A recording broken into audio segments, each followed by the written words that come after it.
Gusto mo ng iPhone 17 Pro Max pero nalilito ka. Kung silver ba?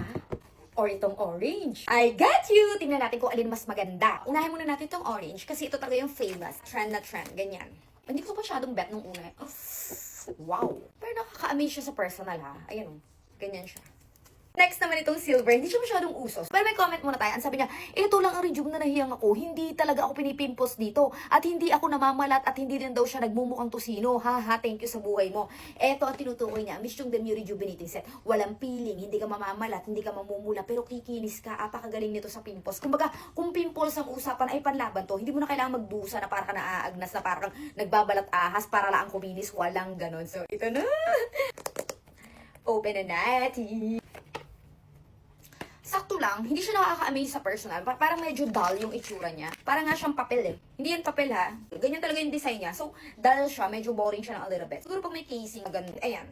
Sakto lang, hindi ko masyadong bet. Mas nagagandahan pa ako sa orange. Pero yung lahat ng iPhone 17 ay hindi ko type. Naghang lang talaga yung iPhone 16 Pro Max ko. Ganyan yung itsura niya. Ayan o. Hindi ako fan ng orange, pero mas maganda talaga ang orange this time. Sa Tayin Green Hills ako bumibili para sure talaga na brand new at hindi talagang recon. Or yung tinatawag na refurbished.